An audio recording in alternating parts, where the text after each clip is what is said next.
Ils sont 1500 en France à souffrir de cette maladie. Cette maladie, c'est la pétomanie. Parmi eux, Loïc. Ce Lyonnais de 34 ans nous a ouvert les portes de chez lui pour nous raconter sa vie. Entre rire et honte, c'est sans tabou que Loïc a accepté de témoigner. Vous souffrez d'une maladie insolite, mais néanmoins handicapante.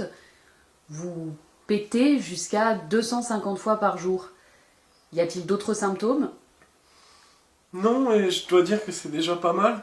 Après, il y a d'autres symptômes, mais qui sont, eux, indirects à la maladie, comme l'isolement social, par exemple, qui est le symptôme le plus lourd à porter, et ce, depuis la plus tendre enfance.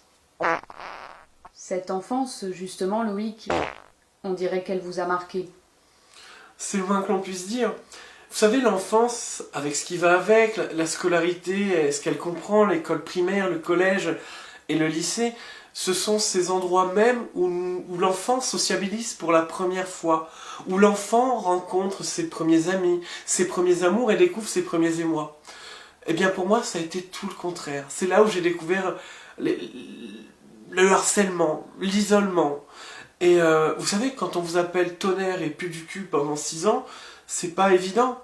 Si, j'exagère, j'ai bien pu compter sur une personne, Joël, d'ailleurs, la caméra, salut Joël si tu nous regardes, Joël que les camarades appelaient pu de la gueule parce qu'il puait de la gueule selon eux.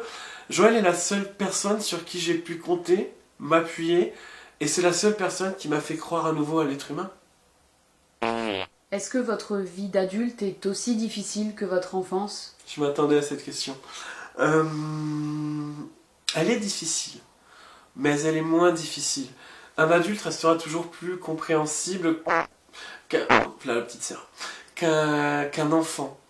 Notamment les femmes. Je pense notamment aux femmes qui sont beaucoup plus matures, et ce n'est pas une légende comme on dit. C'est sûr, un homme, quand on flatule, excusez-moi de l'expression, bah, ça rigole, hein, pipi caca.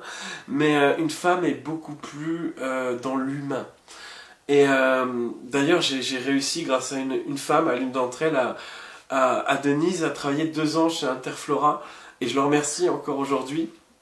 Et je dirais que je suis plus épanoui, mais pas encore heureux. En parlant de femmes, justement, y en a-t-il une qui partage votre vie ? C'est un petit peu indiscret, ça, comme question. Mais bon, confidence pour confidence. Non, il n'y a pas de femme qui partage ma vie actuellement. Avis aux intéressés. mais il y en a une par le passé. Ouais, j'ai été sorti avec Marie du 17 mars 2002 jusqu'au 18 mars 2002. Que diriez-vous au Loïc d'il y a 20 ans ? Ce n'est pas au Loïc d'il y a 20 ans que j'aimerais m'adresser, mais plus aux camarades de Loïc d'il y a 20 ans. Et j'aimerais leur adresser tout simplement un message de paix, PAX, et d'espoir, et de tolérance. Accepter l'autre, c'est le début de l'acceptation de soi. Alors voilà. Qu'est-ce qu'on peut vous souhaiter pour la suite, Loïc ? D'être heureux, et qui sait, peut-être heureux à deux.